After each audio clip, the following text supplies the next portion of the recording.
Nag-una sa mga balita, 1,100 days nga taho kalabot sa mga kalampusan sa probinsya sa Sugbo sa miaging 3 ka tuig, giluwatan ni Gobernador Gwen Garcia.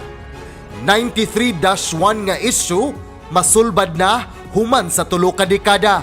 Dakbayan sa Mandaue ug lungsod sa Konsolasyon, nagkasabot na kalabot sa ilang panagbangi sa boundary sa Kansagabi. Kini og uban pang mga kalambuan ug panghitabo sa Lalawigan sa Sugbo. Among ihatud kaninyo dinhilang sa balita sa Sugbo.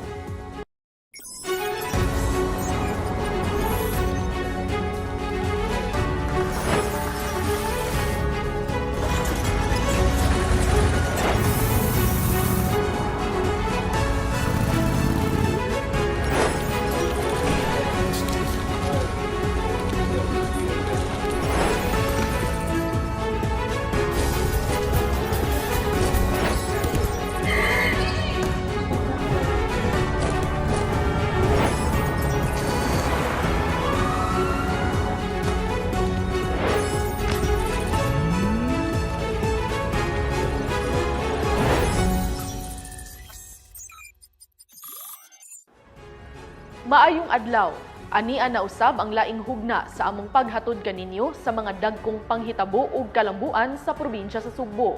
Ako si Paula Mendoza ug kini ang balita sa Sugbo. Miluwat og 1,100 days report si Gobernador Gwen Garcia nga nagsaysay sa mga kalampusan sa probinsya sa Sugbo taliwa sa miaging mga krisis. Ania si John Granada alang sa taho. Because the best is yet to come.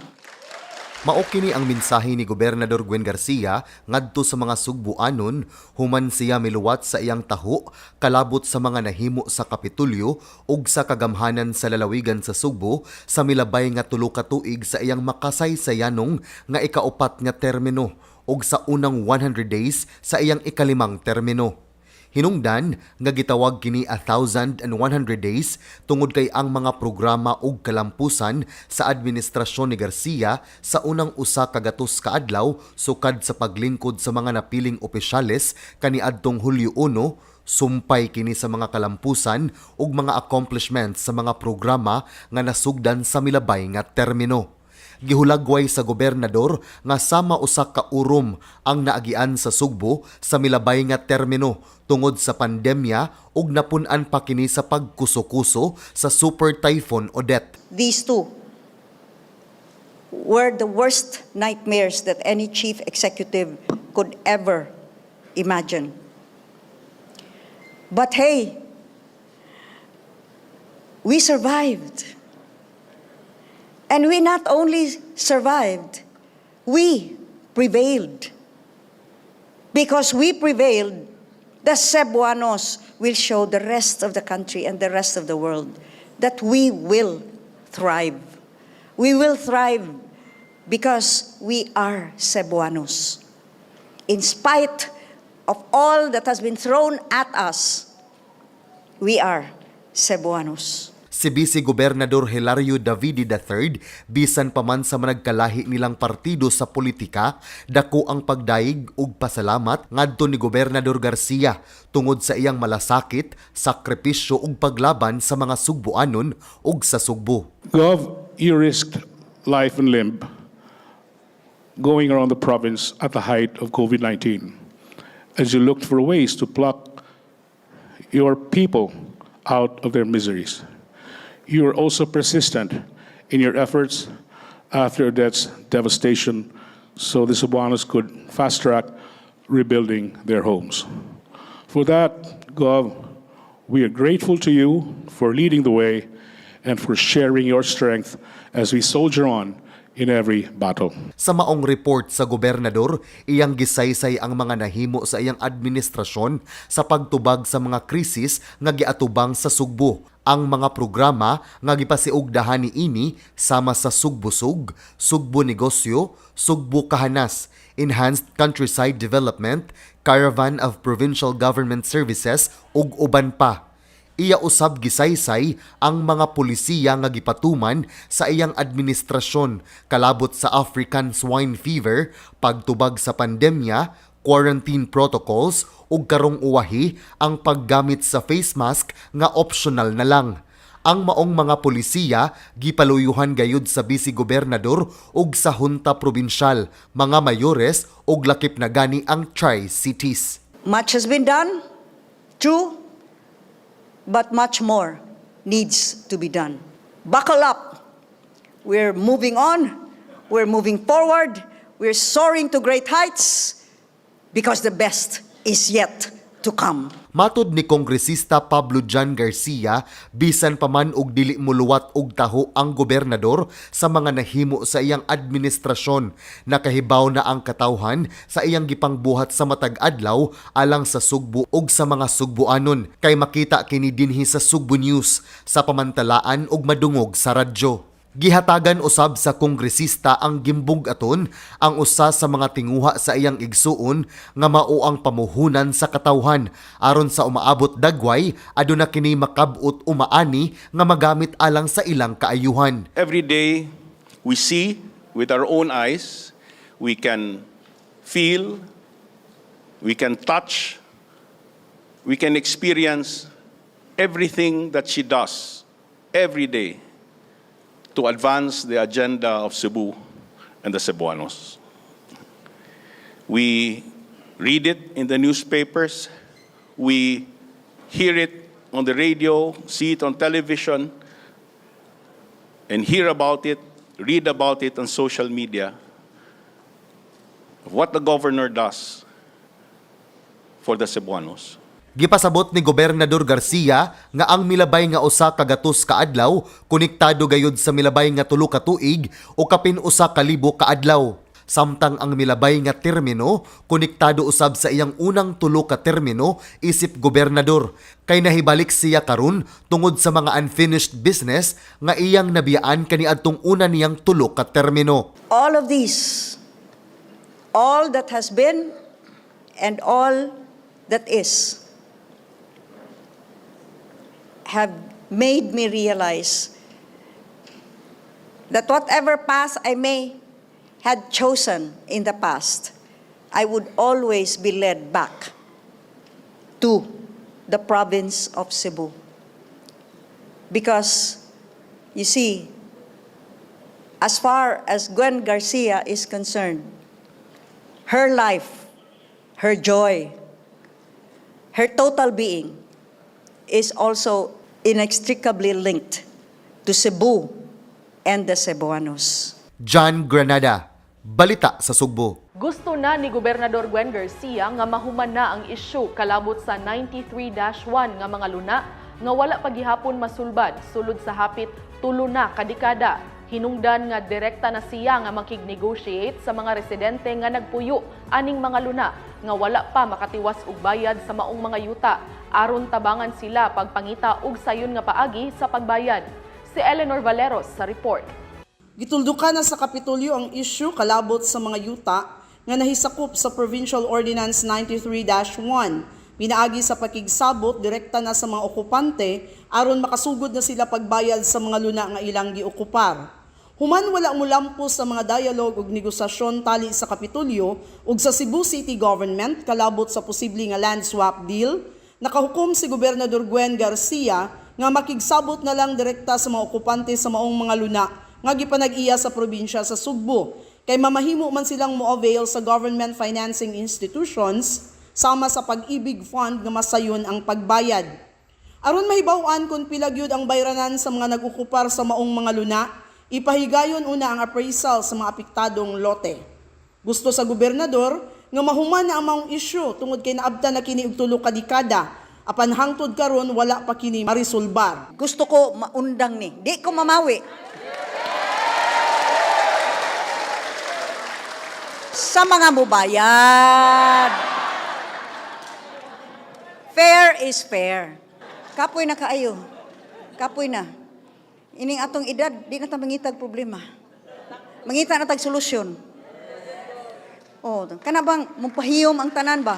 Gusto usab niya nga makolekta na sa Kapitolyo ang bayad sa maong mga luna aron mahibalik kini ngadto sa panudlanan sa Kagamhanan sa Lalawigan sa Sugbo ug sa mga tinuod nga tag-iya sa maong mga propriedad nga mao ang mga konstituwente sa probinsya sa Sugbo. Pinaagi sa mga proyekto nga ilang matagamtaman ug makapaarang-arang sa ilang kinabuhi. Mukabat og 5,000 ka pamilya ang nanimuyo sa 93-1 nga mga lote ug daghan pa kanila ang wala makabayad. Kini nga mga lote anaa mahimutang sa 11 ka mga barangay sa dakbayan sa Sugbo. Gipatawag sila ni Gobernador Garcia og usa ka tigom kaniadtong Lunes, Ooctober 10, pinaagi sa ilang mga homeowners association aron pasabton sa iyang tanyag ug mga plano sa maong mga yuta. Apil sa maong tigom mao ang opisyales sa Department of Human Settlement and Urban Development ug National Housing Authority. So nakasabot ko sa inyong kahimtang, but on the other hand, di man sa ni pwede ihatag ra namog libre ang yuta. Kay dako kaayo na nga injustice sa mga taga-probinsya. Dako kaayo ang kinahanglan sad nako nga pundo alang sa pagpadayon paniminto sa mga daan didto. Pag-develop og bulk water supply kutob na gyud. Level 3, daghan ka ikog mga programa sa probinsya nga angay lang matagamtam sa mga constituents sa province of Cebu. Sa pagtuki niining 93-1 lot issue, nasayran nga sa 4,364 ka mga lote, kapin libo lang ang klarong nakabayad. Ang laing 1,188 partial pa lang ang nabayad, samtang adunay hapit 2,000 pa ka lote nga wala pa gyud mabayri. Sa wala pa matapos ang maong tigom, ang mga homeowners mitunol, ngadto kang Garcia og pungpong sa mga buwak, isip gasa alang sa kasumaran sa iyang adlaw na tawhan. Eleanor Valeros, Balita sa Sugbo. Ang lalawigan sa Sugbo usa sa mga dapit sa Pilipinas nga nagpabiling ASF-free. Tungod sa ligong baruganan ni Gobernador Gwen Garcia nga dili pasudlon ang mga baboy gikan sa mga dapit nga adunay African swine fever. Tungod niini, naluwas ang 11 bilyones ka pisos nga hog industry sa tibuok Sugbo ug karon nagsupply na og karning baboy sa ubang lalawigan. Ang pamunuang Garcia may ligong baruganan ug tinud-anay ang serbisyo. Buhat ang pasultihon.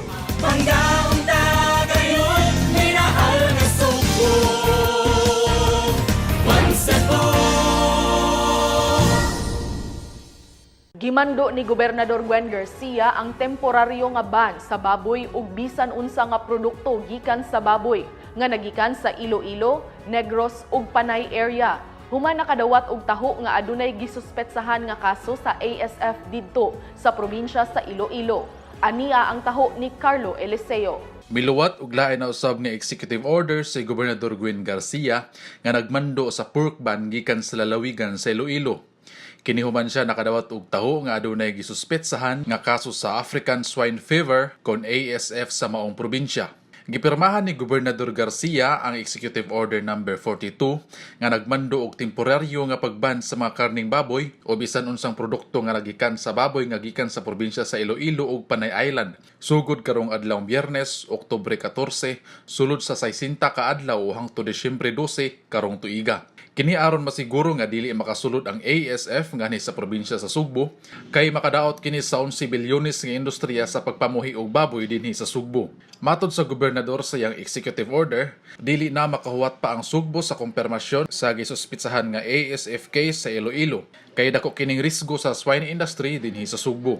Nakalatid usab sa Executive Order No. 42 nga gikansela ang mga livestock transport pass nga gi-issue sa Kapitolyo ngadto sa mga truck de karga, reefer vans o bisan unsang delivery vehicles nga nagkarga og mga karne gikan sa Iloilo ug Panay. Gimando usab sa gobernador ngadto sa tanang mga mayor sa kalungsuran ug component cities dinhi sa probinsya sa Sugbo nga ipatuman ang iyang executive order apil na ang Philippine Coast Guard, Philippine National Police, Cebu Ports Authority, Mactan Cebu International Airport Authority, airline operators o mga shipping line operators. Samtang, gimobilize mga barangay animal health aides kun baha dinhi sa Sugbo nga maoy magmonitor sa mga sakit sa mga kahayupan, ilabi na sa baboy ug i-report kini sa buhatan sa Provincial Veterinary Office. Uban sa taho ni Cathy Navarro, Carlo Eliseo, balita sa Sugbo. Usa ang lalawigan sa Sugbo sa mga tukuran unya sa Department of Tourism ug mga tourist rest area isip pilot area. Gisubhan ang duha ka dapit dinhi sa probinsya sa Sugbo kung asa kini ipatukod. Ang detalye ihatud ni John Granada. Napili sa Department of Tourism ang Sugbo isip usa sa mga tukuran og tourist rest area sa tibuok nasod. Duha ka tourist rest area ang ipatukod unya sa DOT didto sa amihanang bahin sa Sugbo ug gisubhan kini kaniadtong Ooctober 8 gipanguluhan ni Tourism Secretary Cristina Garcia Frasco. Ang usa anaa tukuron sa lungsod sa Carmen samtang ang usa didto sa lungsod sa Medellin. Pinaagi sa TRA nga usa ka flagship project ni Secretary Frasco makabaton na unya og hayahay ug maanindot nga overall experience ang mga turista nga mosuroy sa amihanang bahin sa lalawigan sa Sugbo. Matag TRA adunay coffee shop, limpyo nga pansayan, tourist information center, charging station ug mga pasalubong centers nga nagpakita sa nagkalain-laing mga lokal nga produkto ug delikasiya. Giubanan si Secretary Frasco ni Gobernador Gwen Garcia, TIEZA Chief Operating Officer Mark Lapid, ubang opisyalis sa DOT, sama ni Yusek Shalimar Tamano, Deputy Speaker Duke Frasco ug mga mayores sa 5 distrito. Didto sa lungsod sa Medellin, niabot usab si Kongresista Janice Salimbangon. Matod ni Frasco nga ang maong proyekto tukuron sa pakigtambayayong sa Tourism Infrastructure and Enterprise Zone Authority kon TIEZA nga maoy magpundo sa pagtukod sa mga TRA. Nagpinirmahay usab og Memorandum of Agreement ang DOT ug ang mga mayor kay ang DOT maoy magmonitor sa proyekto samtang ang LGU maoy gitahasan sa inadlaw-adlaw nga operasyon ug pagmintinar sa pasilidad. And we will make sure that this tourist rest area is very well maintained. By virtue of the Memorandum of Agreement that we signed with the local government unit, atong i-incentivize ang maintenance ni ini. We have attached a criteria that sets out the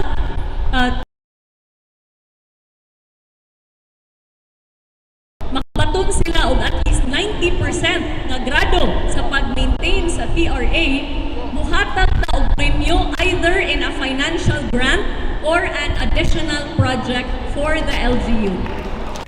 Si Gobernador Garcia sa iyang bahin mipadayag sa iyang Frasco tungod kay sulod sa usa ka langka ini tulo ka tuig giluwatan ni Gobernador Gwen Garcia. 93-1 nga issue masulbad na human sa tulo ka dekada. Dakbayan sa Mandaue ug lungsod sa Konsolasyon nagkasabot na kalabot sa ilang panagbangi sa boundary sa Kansagabe. Kini og uban pang mga kalambuan ug panghitabo sa lalawigan sa Sugbo. Among ihatud kaninyo dinhilang sa balita sa Sugbo.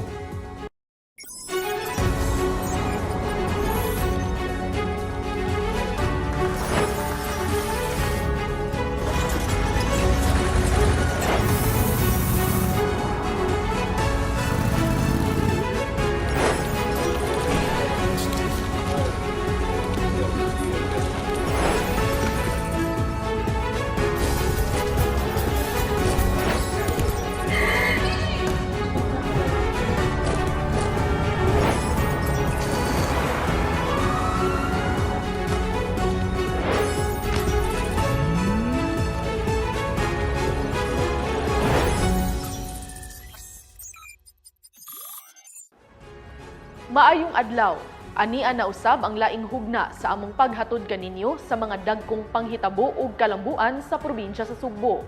Ako si Paula Mendoza ug kini ang balita sa Sugbo. Miluwat og 1,100 days report si Gobernador Gwen Garcia nga nagsaysay sa mga kalampusan sa probinsya sa Sugbo taliwa sa miaging mga krisis. Ania si John Granada alang sa taho. Because the best is yet to come. Mao kini ang mensahe ni Gobernador Gwen Garcia ngadto sa mga Sugboanon human siya miluwat sa iyang taho kalabot sa mga nahimo sa Kapitolyo ug sa Kagamhanan sa Lalawigan sa Sugbo sa milabay nga tulo ka tuig sa iyang makasaysayanong nga ikaupat nga termino ug sa unang 100 days sa iyang ikalimang termino. Hinungdan nga gitawag kini 1,100 days tungod kay ang mga programa ug kalampusan sa administrasyon ni Garcia sa unang usa ka gatos ka adlaw sukad sa paglingkod sa mga napiling opisyales kaniadtong Hulyo 1, sumpay kini sa mga kalampusan ug mga accomplishments sa mga programa nga nasugdan sa milabay nga termino. Gihulagway sa gobernador nga sama usa ka urom ang naagian sa Sugbo sa milabay nga termino tungod sa pandemya ug napun-an pa kini sa pagkuso-kuso sa Super Typhoon Odette. These two were the worst nightmares that any chief executive could ever imagine. But hey, we survived.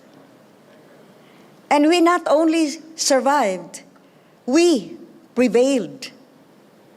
Because we prevailed, the Cebuanos will show the rest of the country and the rest of the world that we will thrive. We will thrive because we are Cebuanos.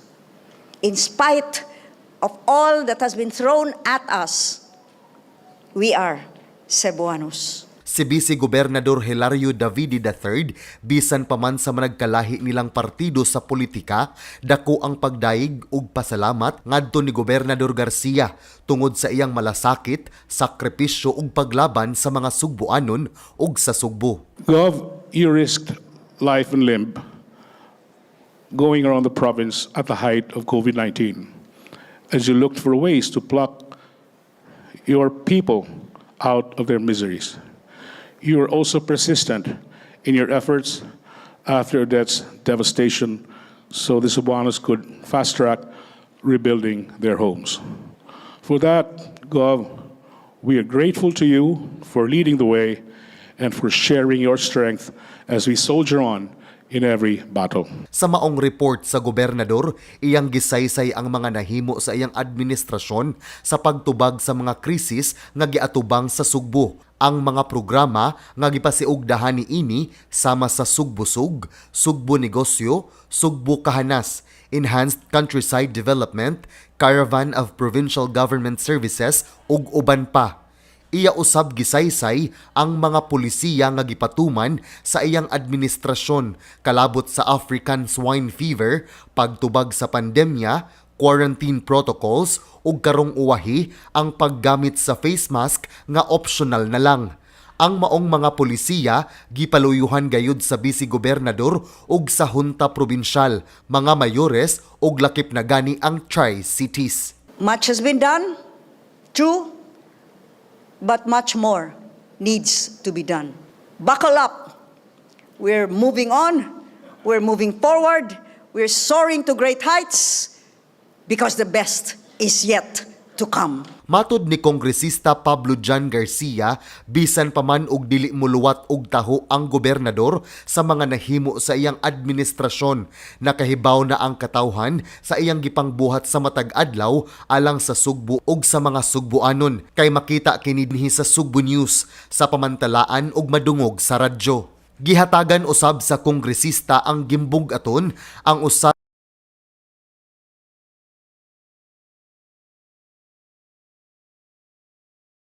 makabot umaani nga magamit alang sa ilang kaayuhan. Every day, we see with our own eyes, we can feel, we can touch, we can experience everything that she does every day to advance the agenda of Cebu and the Cebuanos. We read it in the newspapers, we hear it on the radio, see it on television, and hear about it, read about it on social media, what the governor does for the Cebuanos. Gipasabot ni Gobernador Garcia nga ang milabay nga usa ka gatos ka adlaw konektado gayud sa milabay nga 3 ka tuig o kapin usa ka libo ka adlaw. Samtang ang milabay nga termino konektado usab sa iyang unang 3 ka termino isip gobernador, kay nahibalik siya karon tungod sa mga unfinished business nga iyang nabiyaan kaniadtong una niyang 3 ka termino. All of these all that has been and all that is have made me realize that whatever path I may had chosen in the past, I would always be led back to the province of Cebu. Because, you see, as far as Gwen Garcia is concerned, her life, her joy, her total being is also inextricably linked to Cebu and the Cebuanos. John Granada, Balita sa Sugbo. Gusto na ni Gobernador Gwen Garcia nga mahuman na ang isyu kalabot sa 93-1 nga mga luna nga wala paghihapon masulbad sulod sa hapit tulo na kadekada. Hinungdan nga direkta na siya nga makig-negotiate sa mga residente nga nagpuyo aning mga luna nga wala pa makatiwas og bayad sa maong mga yuta aron tabangan sila pagpangita og sayon nga paagi sa pagbayad. Si Eleanor Valeros sa report. Gituldukan na sa Kapitolyo ang issue kalabot sa mga yuta nga nahisakop sa Provincial Ordinance 93-1. Pinaagi sa pakigsabot direkta na sa mga okupante aron makasugod na sila pagbayad sa mga luna nga ilang giokupar. Human wala mulampo sa mga dialogue ug negosasyon tali sa Kapitolyo ug sa Cebu City Government kalabot sa posible nga land swap deal, nakahukom si Gobernador Gwen Garcia nga makigsabot na lang direkta sa mga okupante sa maong mga luna nga gipanag-iya sa probinsya sa Sugbo kay mamahimo man silang mo-avail sa government financing institutions sama sa pag-ibig fund nga masayon ang pagbayad.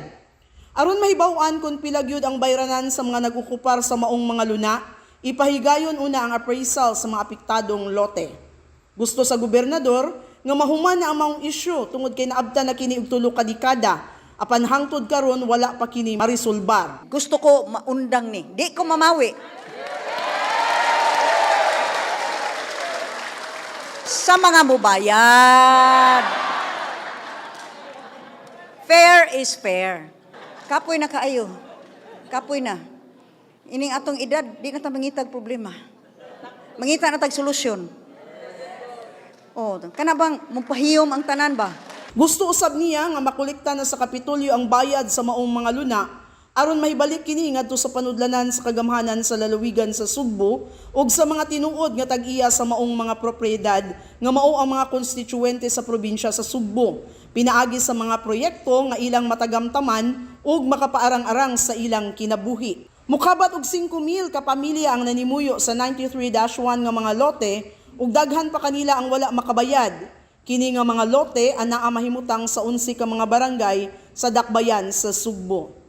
Gipatawag sila ni Gobernador Garcia og usa ka tigom kaniadtong Lunes, Ooctober 10, pinaagi sa ilang mga homeowners association aron pasabton sa iyang tanyag ug mga plano sa maong mga yuta. Apil sa maong tigom mao ang opisyales sa Department of Human Settlement and Urban Development ug National Housing Authority. So nakasabot ko sa inyong kahimtang, but on the other hand, di man sa ni pwede ihatag ra namog libre ang yuta. Kay dako kaayo na nga injustice sa mga taga-probinsya. Dako kaayo ang kinahanglan sad nako nga pundo alang sa pagpadayon paniminto sa mga dahan didto.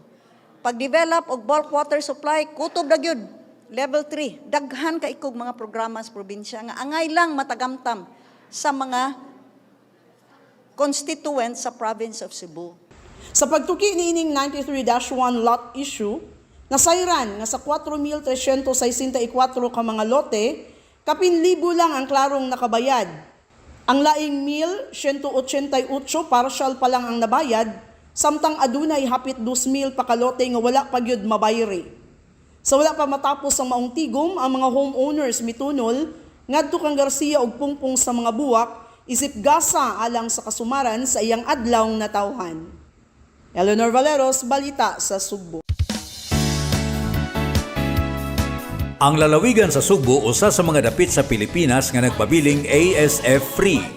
Tungod sa lig-ong baruganan ni Gobernador Gwen Garcia nga dili pasudlon ang mga baboy gikan sa mga dapit nga adunay African swine fever. Tungod ni ini, naluwas ang 11 bilyones ka pisos nga hog industry sa tibuok Sugbo ug karon nagsupply na og karning baboy sa ubang lalawigan. Ang pamunuang Garcia may lig-ong baruganan ug tinud-anay ang serbisyo. Buhat ang pasultihon.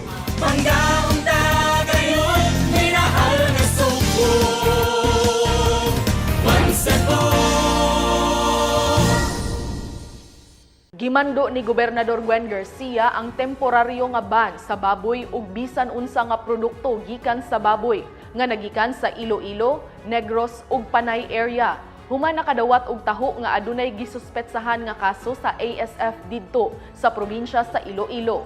Ania ang taho ni Carlo Eliseo. Miluwat ug lain na usab nga executive order si Gobernador Gwen Garcia nga nagmando sa pork ban gikan sa Lalawigan sa Iloilo. Kini human siya nakadawat og taho nga adunay gisuspetsahan nga kaso sa African Swine Fever kon ASF sa maong probinsya.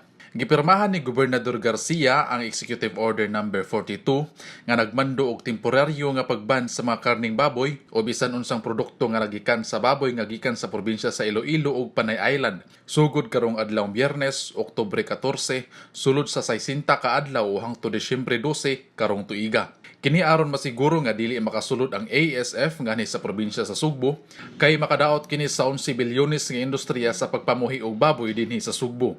Matod sa gobernador sa iyang executive order, dili na makahuwat pa ang Sugbo sa kumpirmasyon sa gisuspitsahan nga ASF case sa Iloilo kay dako kining risgo sa swine industry dinhi sa Sugbo. Nakalatid usab sa Executive Order No. 42 nga gikansela ang mga livestock transport pass nga gi-issue sa Kapitolyo ngadto sa mga truck de carga, reefer vans o bisan unsang delivery vehicles nga nagkarga og mga karne gikan sa Iloilo ug Panay. Gimando usab sa gobernador ngadto sa tanang mga mayor sa kalungsuran ug component cities dinhi sa probinsya sa Sugbo nga ipatuman ang iyang executive order apil ng Philippine Coast Guard, Philippine National Police, Cebu Ports Authority, Mactan Cebu International Airport Authority, airline operators o mga shipping line operators. Samtang, gimobilize mga barangay animal health aides kun baha dinhi sa Sugbo nga maoy magmonitor sa mga sakit sa mga kahayupan, ilabi na sa baboy o i-report kini sa buhatan sa Provincial Veterinary Office. Uban sa taho ni Cathy Navarro, Carlo Eliseo, Balita sa Sugbo. Usa ang lalawigan sa Sugbo sa mga tukuran unya sa Department of Tourism ug mga tourist rest area, isip pilot area. Gisubhan ang duha ka dapit dinhi sa probinsya sa Sugbo kung asa kini ipatukod. Ang detalye ihatud ni John Granada. Napili sa Department of Tourism ang Sugbo isip usa sa mga tukuran og tourist rest area sa tibuok nasod. Duha ka tourist rest area ang ipatukod unya sa DOT didto sa amihanang bahin sa Sugbo ug gisubhan kini kaniadtong Ooctober 8 gipanguluhan ni Tourism Secretary Cristina Garcia Frasco. Ang usa ana atukuron sa lungsod sa Carmen samtang ang usa didto sa lungsod sa Medellin. Pinaagi sa TRA nga usa ka flagship project ni Secretary Frasco, makabaton na unya og hayahay ug maanindot nga overall experience ang mga turista nga mosuroy sa amihanang bahin sa lalawigan sa Sugbo. Matag TRA, adunay coffee shop, limpyo nga pansayan, tourist information center, charging station ug mga pasalubong centers nga nagpakita sa nagkalain-laing mga lokal nga produkto ug delikasiya. Giubanan si Secretary Frasco ni Gobernador Gwen Garcia, TIEZA Chief Operating Officer Mark Lapid, ubang opisyalis sa DOT, sama ni Yusek Shalimar Tamano, Deputy Speaker Duke Frasco ug mga mayores sa 5 distrito. Didto sa lungsod sa Medellin, niabot usab si Kongresista Janice Salimbangon. Matod ni Frasco nga ang maong proyekto tukuron sa pakigtambayayong sa Tourism Infrastructure and Enterprise Zone Authority kon TIEZA nga maoy magpundo sa pagtukod sa mga TRA. Nagpinirmahay usab og Memorandum of Agreement ang DOT ug ang mga mayor kay ang DOT maoy magmonitor sa proyekto samtang ang LGU maoy gitahasan sa inadlaw-adlaw nga operasyon ug pagmintinar sa pasilidad. And we will make sure that this tourist rest area is very well maintained. By virtue of the Memorandum of Agreement that we signed with the local government unit, atong i-incentivize ang maintenance ni ini. We have attached a criteria that sets out the checklist for the maintenance, and if at the end of the cycle makabaton sila og at least 90% nga grado sa pag-maintain sa TRA, muhatag ta og premyo either in a financial grant or an additional project for the LGU. Si Gobernador Garcia sa iyang bahin mipadayag sa iyang dakong garbo kang frasko tungod kay sulod sa usa ka gatos pa lang kaadlaw sa katungdanan apan subsob ang paningkamot niini aron mapalambo ang industriya sa turismo sa nasod. Nagpasalamat si Garcia sa kalihim sa paghatag prioridad nga mahilakip ang Sugbo sa maong proyekto. Nalipay kaayo. Kay naa man uban, muingon, unahon lang sa nato ang uban ay lang sa ang ato. Kay lagi maikog ta. Para nako, that is false humility. What you should have is true pride. Pride of place. Ug angay lamang nga ato gayong balikon ug tagaan usab og importansya kung diin ta nagagikan. Mao kana ang gihimo ni Secretary Cristina Garcia Frasco. Didto sa lungsod sa Medellin, nag-display ang lungsod sa ilang mga lokal nga produkto alang sa mga bisita nga miabot. More than half of our tourism destinations here in Medellin, beach resorts, mga maayong kananan, resto bars and entertainment areas. We have bamboo forest, we have Isle of Medellin, the bonsai collection happened during COVID time because we adapt thoroughly and in toto, without question, the policy of the government is restrictions. John Granada, Balita sa Sugbo. Nahuman na gayud ang pagpang-apod-apod sa mga libreng school supplies ngadto sa mga tinun-an sa kinder hangtod sa grade 12 ug toolkits ug allowances ngadto sa mga migradwar sa Sugbo kahanas nga programa. Mubalik si John Fredson Granada. Advanced birthday celebration ang nisugat ni Gobernador Gwen Garcia sa iyang pagduaw sa mga lungsod sa Pinamungahan ug Dalaget ni adtong Martes, Ooctober 11 atol sa katapusang adlaw sa pagpang-apod-apod sa mga libreng school supplies ug Sugbo kahanas toolkits. Miabot na og kapin 800,000 ka mga tinun sa pampublikong tunghaan gikan sa kindergarten hangtod sa grade 12 o senior high sa tanang lungsod ug dakbayan dinhi sa probinsya sa Sugbo ang apod-apuran sa Kapitolyo sa maong mga school supplies. Miabot usab kini og 163.97 milyones ka pesos ang kantidad sa pagpamalit sa maong school supplies sama sa school bags, notebooks, papel, krayula, lapis, ballpen, plastic envelopes, ruler ug uban pa. Ang pagbisita sa gobernador sa duha ka mga lungsod maoy last leg sa pagpang-apod-apod sa maong mga gasa nga gikan sa Kapitolyo. Gituyok gayod ni Gobernador Gwen ang tibuok probinsya sa milabayng mga semana aron personal nga itunol ang mga panginahanglanon sa mga estudyante nga haom usab sa pagbalik sa face-to-face classes. Sa usa ka makatandog nga mensahe, ang kindergarten nga tinun-an nga si Denise Rian Abanes sa Pinamungahan Elementary School mipadayag og dakong pasalamat kang Gobernador Gwen atol sa kalihukan.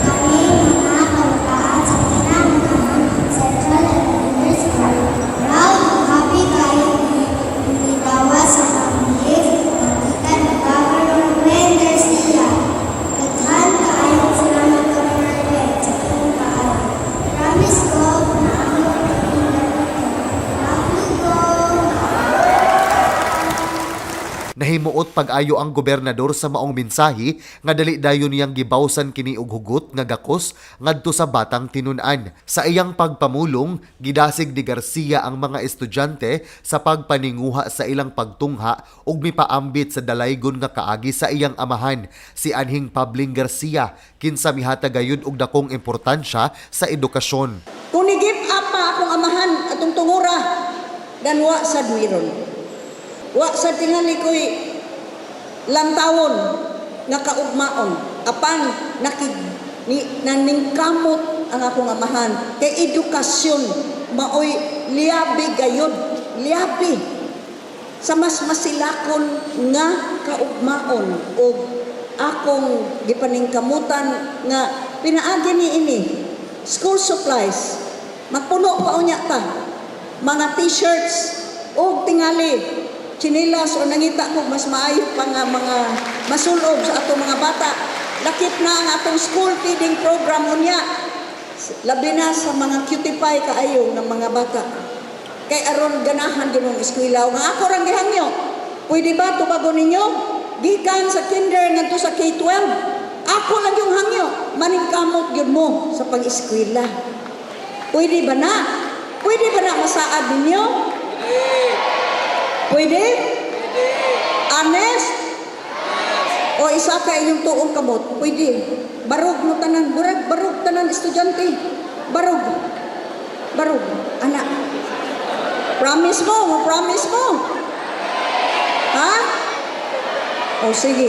Gawa sa naandang seremonya sa distribution, giduyugan si Gobernador Garcia sa mga benepisyaryo sa Sugbo kahanas ug sa mga tinun-an sa pagdalit og birthday song ug mga mensahe sa pagpasalamat.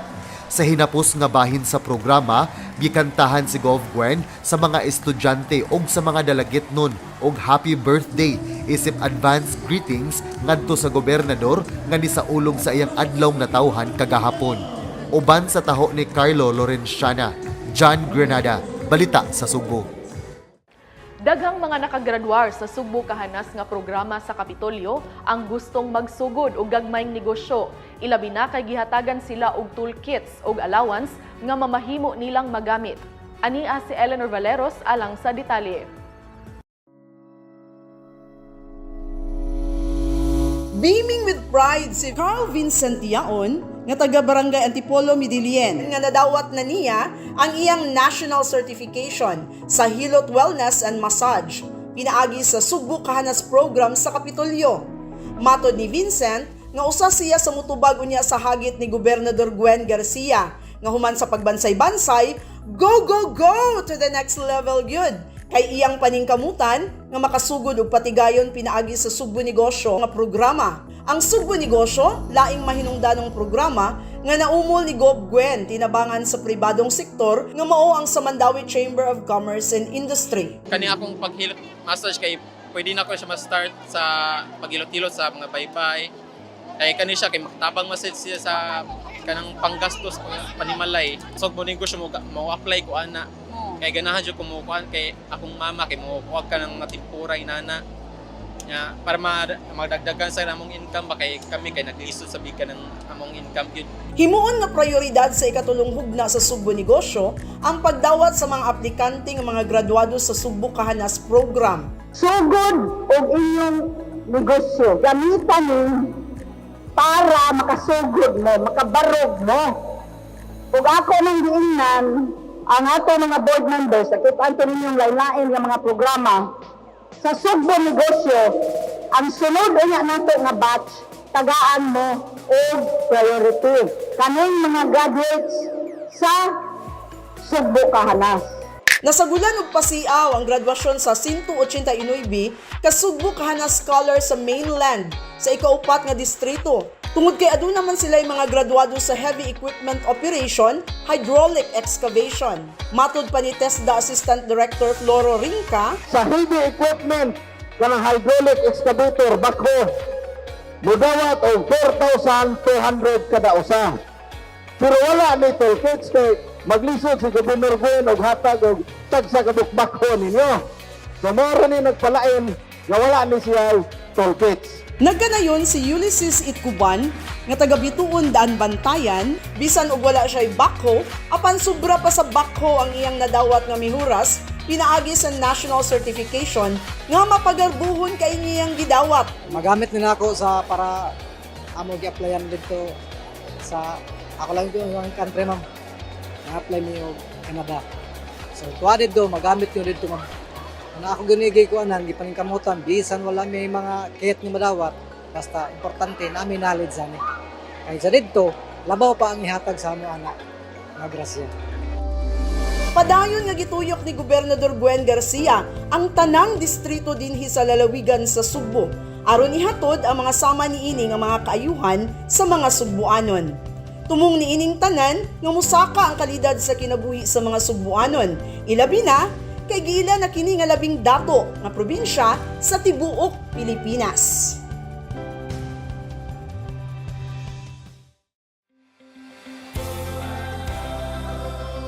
Suroy-Suroy Sugbo is a pioneering tourism project of Cebu Governor Gwen Garcia that opens the whole of Cebu province as a premier tourist destination in the country. It was first introduced in 2005 during the first term of Governor Garcia at a time when Cebu was beaming with so much potential in attracting tourists, both local and international. The word suroy means to go around a place. So the reduplication of suroy-suroy refers to a repetition of the action of going around the province of Cebu or Sugbo. The goal has always been to entice people to visit and explore this beautiful island. Since its inception many years ago, Suroy-Suroy Sugbo has gone a long way in promoting Cebu as a must-visit tourist hub in the country, created more jobs in tourism, helping Cebuano entrepreneurs promote their homegrown products, discovered hidden treasures, and raising awareness of our rich culture and heritage. With its immense benefits to the Cebuanos and the tourism industry, Suroy-Suroy Sugbo is here to stay. Because despite the challenges of the times, tourism will always be a sunshine industry for Cebu.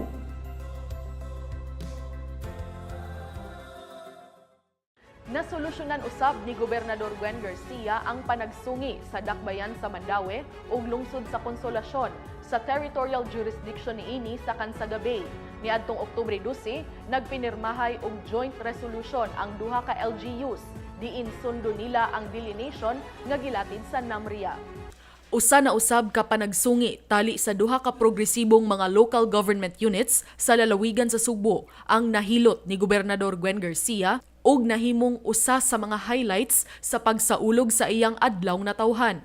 Sila si Mandaue City Mayor Jonas Cortez ug Consolacion Mayor Teresa Aligado nagpinirmahay og usa ka joint resolution didto sa Capitol Social Hall ni adtong Miyerkules, Ooctober 12. Isip formal nga pamatuod sa ilang panagsabot nga tahuron ug sundon ang ilatid unya nga boundaries sa National Mapping and Resource Information Authority kon NAMRIA, ang Central Mapping Agency sa nasyonal nga Kagamhanan. Ang maong kasabutan, gisaksihan ni Gobernador Garcia ug nila ni Bukal Glenn Anthony Soco ug Bukal Jongki Uwano kinsa maoy mga representante sa Mandaue ug Konsolasyon didto sa Hunta Probinsyal, taliwa sa tanang bisita sa gobernador atol sa iyang adlaw na tawhan. Sa nanglabing mga negosasyon, nagpataliwa si Gobernador Garcia aron magkasinabot na ang dakbayan sa Mandaue ug lungsod sa Konsolasyon, kabahin sa ilang territorial boundary dispute dinha sa Kansagabe. Tinuod ang ilang giingon. Discussions are far better than arguments. Because arguments is finding who is right. But with discussion, it is finding what is right. And today is indeed a special day for us. It's a win-win solution. And for that, Governor Gwen, thank you so much from the bottom of our hearts. I'm very glad sa efforts sa provincial government, and I'm also very glad sa City of Mandaue na understanding also our side why we insisted, because we wanted to protect the waterway. Gilatid usab sa maong kasabutan ang ilang pagsanong sa hangyo ni Gobernador Garcia nga magtakda og 50-meter setback sa ilang matagbahin sa Kansagabe kung ugaling magsugod na sila sa ilahang reclamation projects aron kalikayan ang pagbara sa agianan sa tubig ug dagkong baha.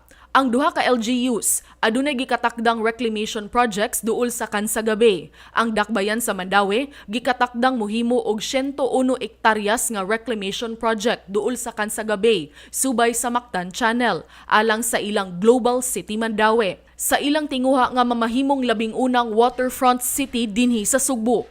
Sa ilang bahin, ang lungsod sa Konsolasyon usab adunay nag-ung-o nga 235 hektaryas nga reclamation project subay sa baybayon sa Barangay Tayud. Pagatawgong Economic Hub of Konsolasyon, ang maong reclamation adunay mixed-use spaces alang sa mga ahensya sa gobyerno, lakip na residential, commercial ug industrial. Uban sa taho ni Juanes Arong, Paula Mendoza, Balita sa Sugbo.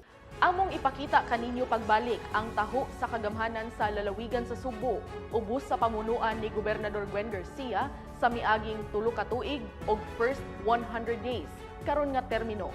Ania.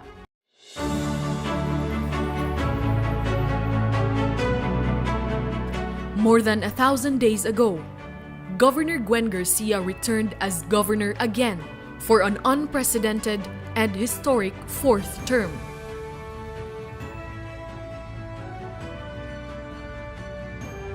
More than 100 days ago, Gwen Garcia was re-elected with an unprecedented and historic 1.4 million votes, leading her opponent by 1.1 million votes, giving her an unprecedented and historic fifth term.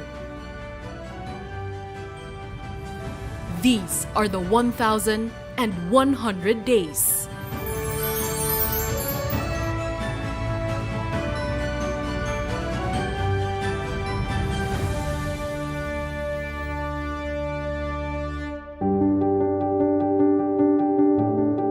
The COVID-19 pandemic was the litmus test that revealed the character and commitment of our leaders to serve the public. Cebu blazed the trail for the entire country in COVID-related policies, sometimes controversial, but always reasonable and necessary at the time. Cebu led the way for the entire country in actively and properly dealing with the pandemic through rational policies within the framework of local autonomy and national sovereignty.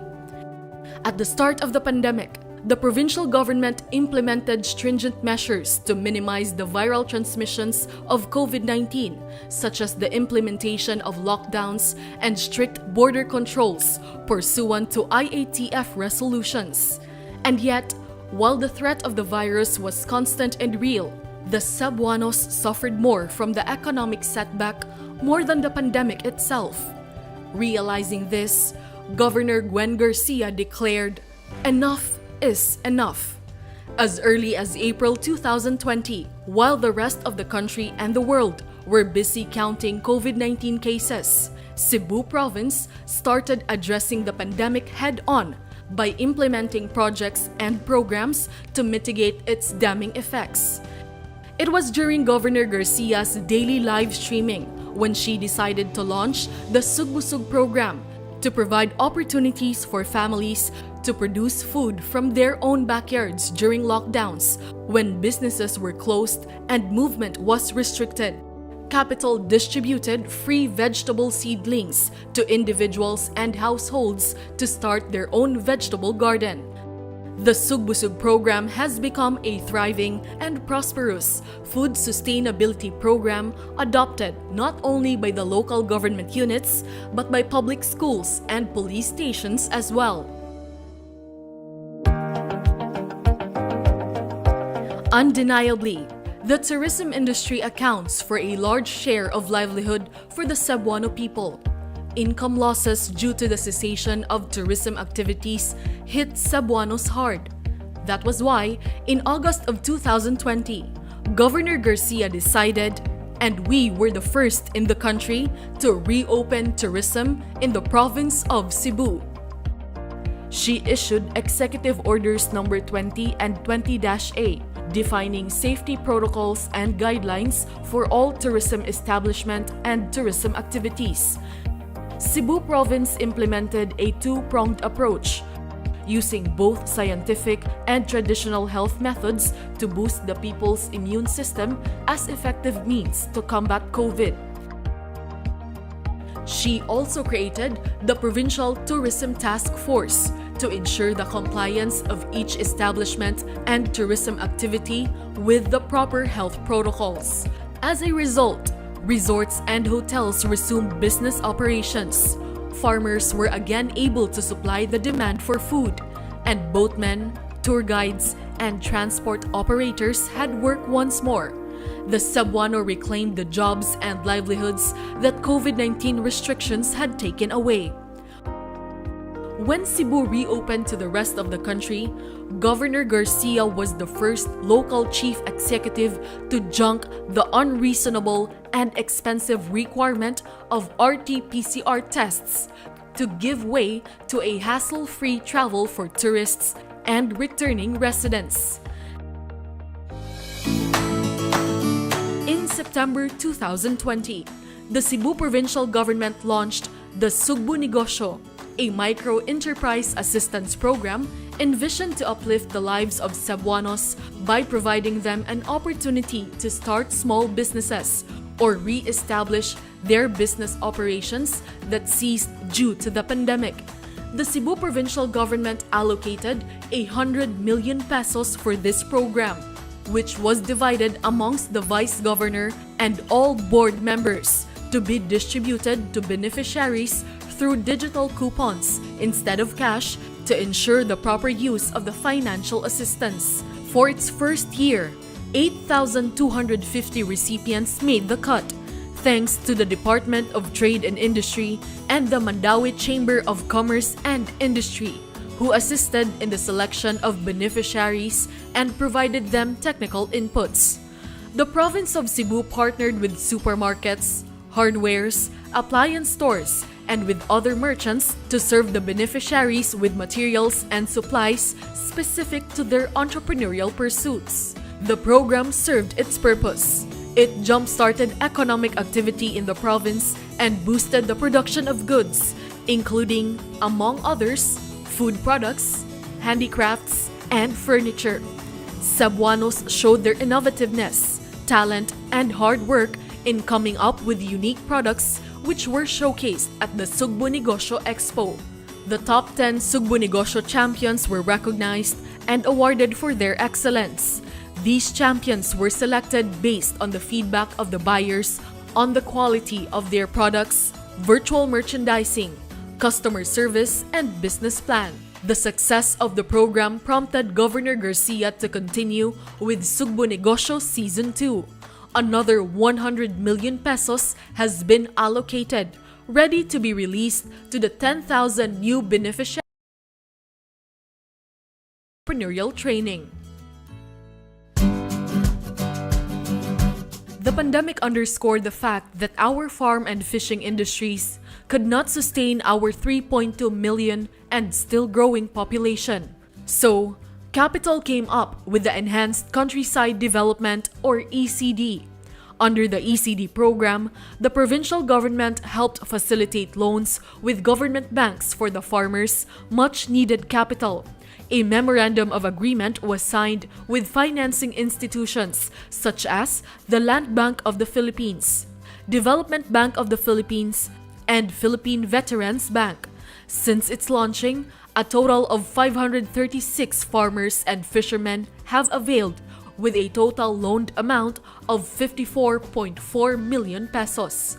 When Typhoon Odette struck Cebu on the night of December 16, 2021, the tourism, agricultural, and livestock sector, including hog and lucrative poultry industries, were adversely affected. Thus, the ECD program was expanded to include the tourism establishments and livestock raisers. In July 2022, Cebu Province signed an agreement with two more financing institutions, the Small Business Corporation and the Cooperative Bank of Cebu, who willingly responded to support the ECD program with interest-free loans and a 2-year grace period. Another 1,282 applications were approved, and an additional 363.11 million worth of loans were released. As part of the province's ECD program, A hybrid corn model farm in the town of Midillian was established to encourage sugarcane farmers to shift to corn production, which was more profitable. Corn production could yield a 49.19% return of investment for the Cebuano farmers. Presently, Cebu, which was originally known for its mass production of corn generations, could only supply 1% of the demand. A discussion with the Midillian farmers and officials of Cebu Province and the Department of Agriculture opened the possibility that they would be shifting to a more viable crop. In order to enhance our human resource by providing them with technical skills, Capital launched the Sugbo Kahanas program. Capital again allocated 100 million pesos divided among the Vice Governor and the board members for a comprehensive province-wide investment in skills development training. The provincial government partnered with TESDA, which facilitated the training of the beneficiaries through accredited techno-vocational institutions. The provincial government provided the starter toolkits, daily allowances, and 100,000 pesos worth of GSIS accident insurance.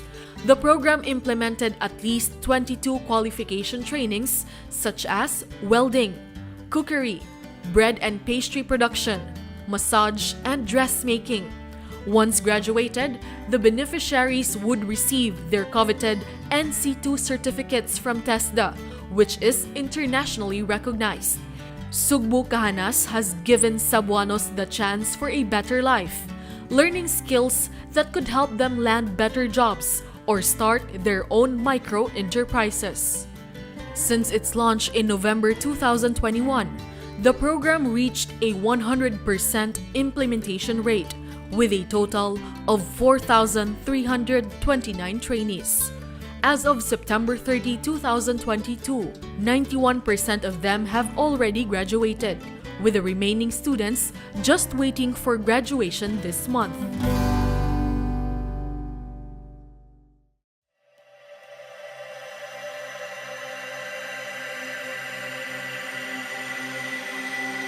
Since 2019, the provincial government has spent 10.83 billion in infrastructure works in the province of Cebu, such as roads, bridges, solar street lights, bulk and level 3 water supply, among others. The provincial government has concreted close to 450 kilometers of provincial roads, amounting to at least 7.4 billion pesos. A total of 2.3 billion pesos worth of barangay road concreting projects have also been implemented across the province, spanning 175 kilometers.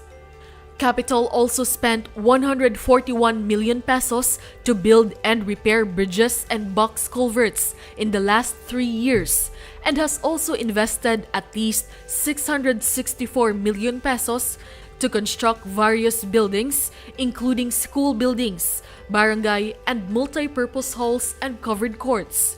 To complement its massive road concreting program, the provincial government has rolled out a solar street lighting project for concreted roads worth 11.8 million pesos across the province. The capital-led waterworks projects implemented in the last 3 years also reached the amount of at least 400 million pesos. The provincial government continued to upgrade our hospital facilities and medical services since the health sector was greatly affected by the COVID-19 pandemic. The provincial budget for health was considerably increased from 1.5 billion in 2019 to almost 8 billion in 2022, another remarkable step for the provincial government of Cebu. From this budget, the provincial government of Cebu will prioritize the upgrading and modernization of the hospitals and health facilities managed by the provincial government. The province of Cebu's vaccination rate, now at 72.51% of the total population as of October 2, 2022, exceeded the 70% vaccination target rate set by the national government. Provincial government conducts a caravan of provincial government services where the locally elected officials and officials from national line agencies visit every district and bring these services to the people in the countryside. These services include the conduct of dental and medical missions, distribution of assistive devices for persons and children with disabilities, and giving aids to the elderly. Since it started in 2021, a total of 2,261 assistive devices were distributed. These are adult and pediatric wheelchairs, walkers, quad canes, walking sticks, and crutches. Other services also include the conduct of agri-fishery and veterinary consultations.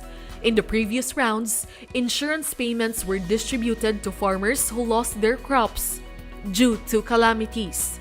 To date, the Philippine Crop Insurance Corporation has already paid almost 500,000 pesos worth of insurance claims.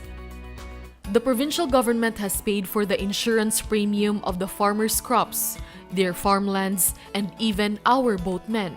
In the past 3 years, the province insured 10,000 hectares of farmlands, 95,000 banana plants and mango trees, 4,000 fishing vessels. Incentives for the barangay volunteer workers were also distributed during caravans, which has since increased 3 times over the past 3 years, particularly for the barangay health workers, barangay nutrition scholars, barangay animal health aides, barangay daycare workers.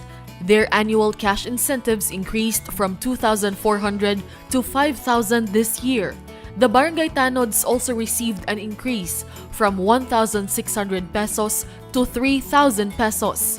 The gender and development focal persons are also receiving a cash incentive worth 1,500 pesos annually. Furthermore, the province continued to provide GSIS accident insurance, medical reimbursement, and burial assistance for all barangay officials and frontliners. In education, Capital started the distribution of school supplies to over 800,000 public school children from kindergarten to senior high school levels in all municipalities and component cities in the province. The provincial government allocated 163.97 million pesos for the procurement of their school supplies such as bags, notebooks, writing pads, pens, folders, among others. The conflict between Cebu Province and Manila Water was finally resolved. The provincial government and Manila Water Consortium Incorporated, which was recently acquired by Mr. Enrique Razon, signed on March 29, 2022, a memorandum of agreement to revive the joint bulk water venture in the northern Cebu town of Carmen, marking a milestone to settle the years-long dispute from the tarnished joint investment agreement the provincial government and Manila Water had in 2012.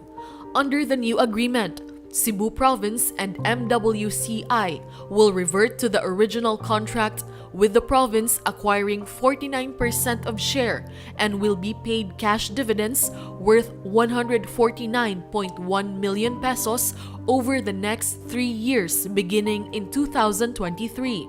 The consortium will also pay a settlement amount of 22.1 million pesos to the province in a form of corporate social responsibility projects.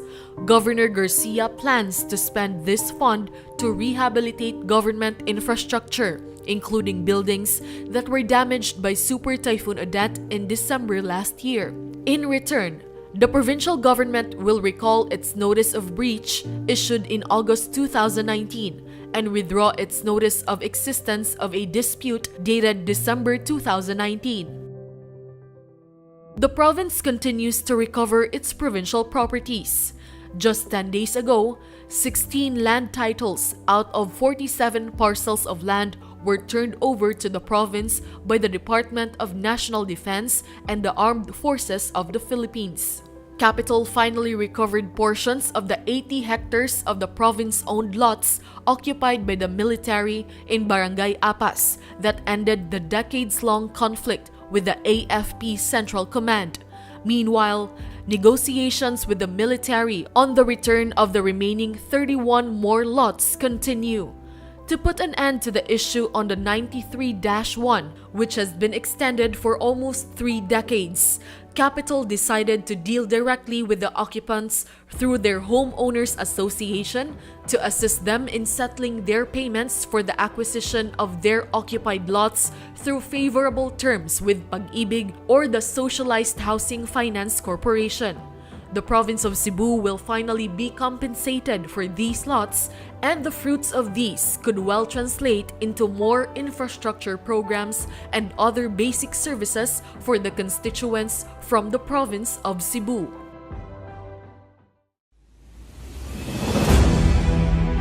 In 2019, fear of the African swine fever threatened the 11 billion peso local hog industry. Governor Garcia took the initiative and issued 5 executive orders to impose a ban against the entry of pork and pork-related products. Until now, Cebu remains to be ASF-free. In May this year, Garcia issued another executive order prohibiting the entry of live birds and poultry products from Luzon, Mindanao, and other countries with confirmed cases of the avian influenza viruses or bird flu.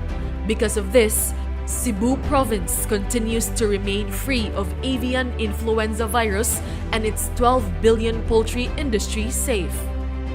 The governor's policies may have caught the ire of former officials of the national government, but as she always said, she will put herself in the line of fire in order to promote, protect, and defend the welfare of her beloved Cebuanos.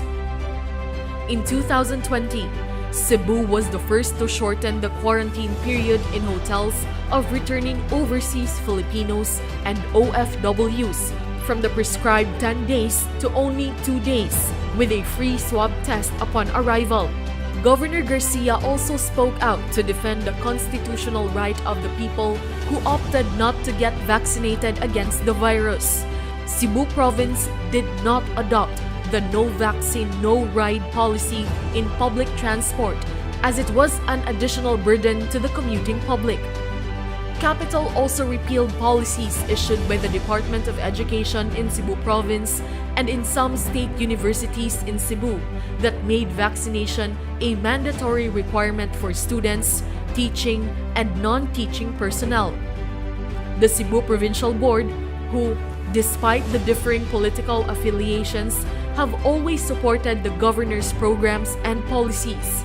It was the only local lawmaking body to have summoned the members of the IATF for them to explain their policies to the Cebuanos and show them the actual situation in Cebu. To top it all, Governor Garcia issued Executive Order No. 16, which rationalized the use of face masks in the province of Cebu, making it optional in well-ventilated and open spaces. It was the first radical policy of its kind and became a subject of national importance. The governor's executive order was backed by the provincial board with an ordinance. This did not sit well with some detached personalities in Manila who issued an ultimatum to rectify the policies in violation of local autonomy. But Cebu officials stood their ground. Fortunately, the national government, through President Ferdinand Marcos Jr., later observed the soundness and validity of this policy and adopted the optional use of masks as a national policy.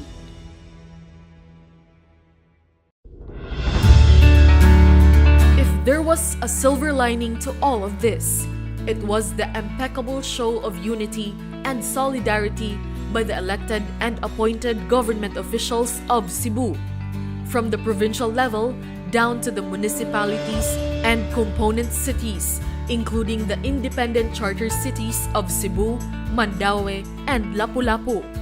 The unity was shown when Cebu adopted a One Cebu Island policy in dealing with the pandemic and other challenges that came.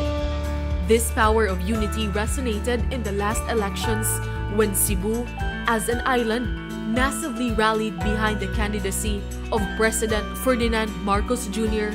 and Vice President Sara Duterte, delivering the highest number of votes for their tandem in the country. This unity and solidarity as a One Cebu Island is highlighted once more in the One Cebu Island Governors Unity Volleyball Cup or Gov Cup, with the cities of Lapu-Lapu and Cebu City joining the tournament, and when the two chartered cities participated in the recent Pasigarbo sa Sugbo Festival of Festivals as guest performers.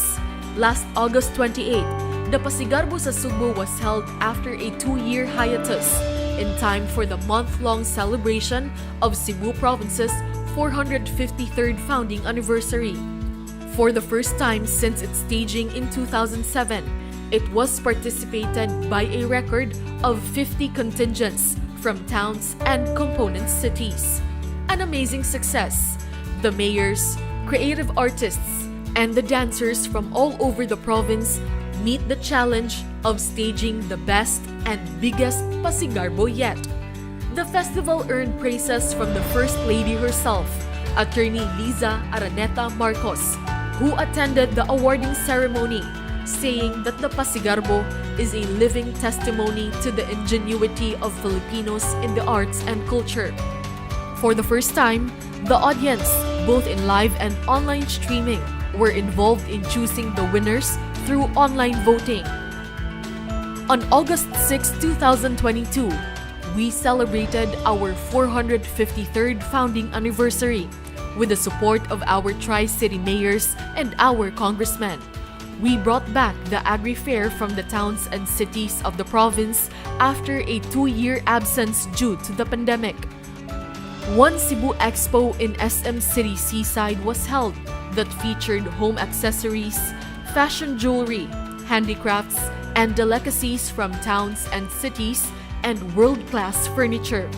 The province also partnered with Robinson's Galleria in the staging of Our Cebu Experience, a trade fair that showcased different noteworthy experiences in Cebu, including food and travel destinations for everyone to experience.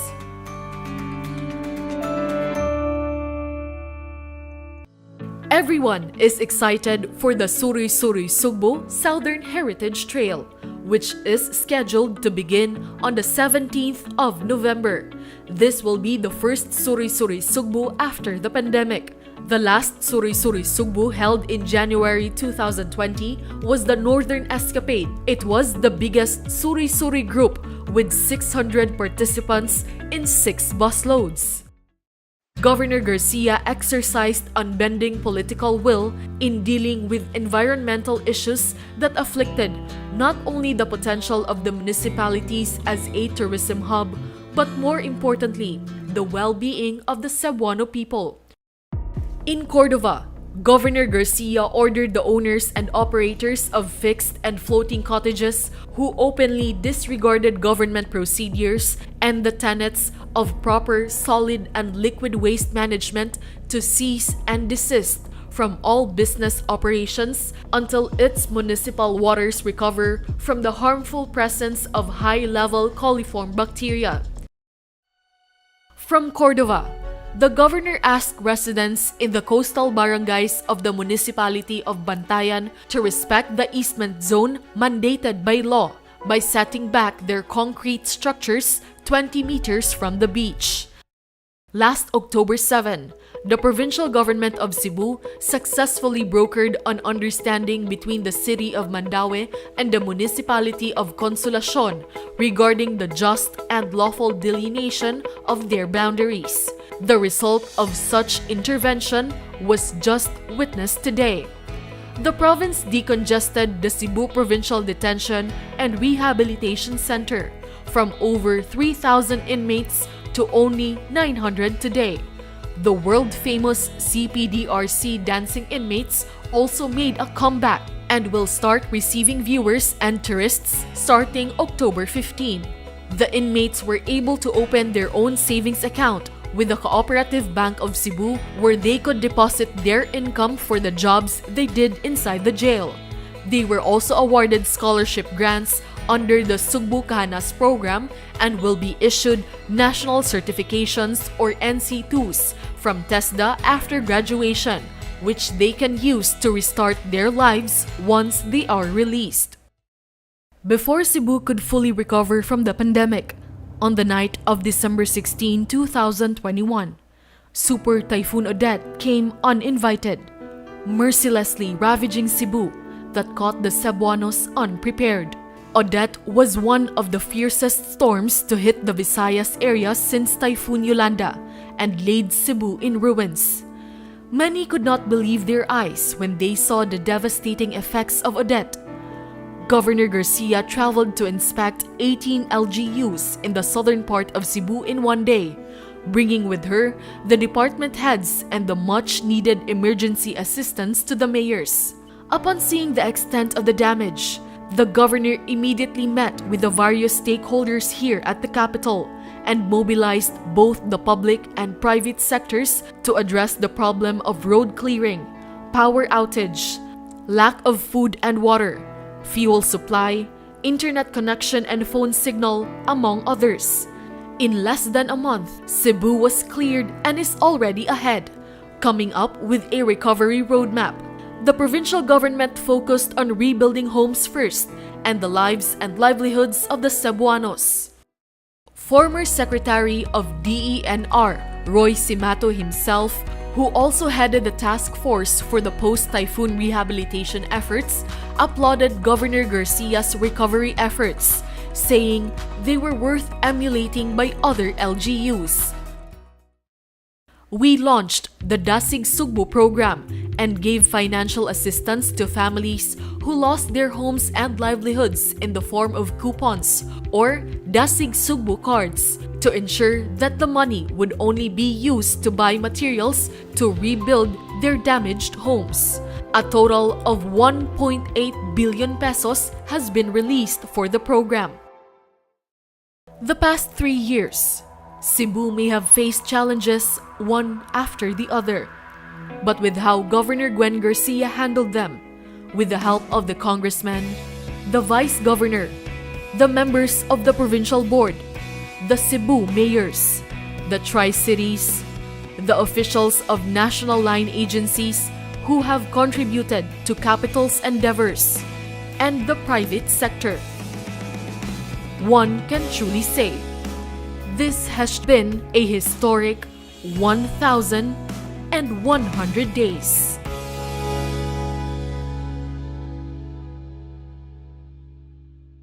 Maukadto ang 11 kalambuan gikan sa Kapitolyo sa Sugbo ni ining semanaha. Kini si Paula Mendoza. Daghang salamat.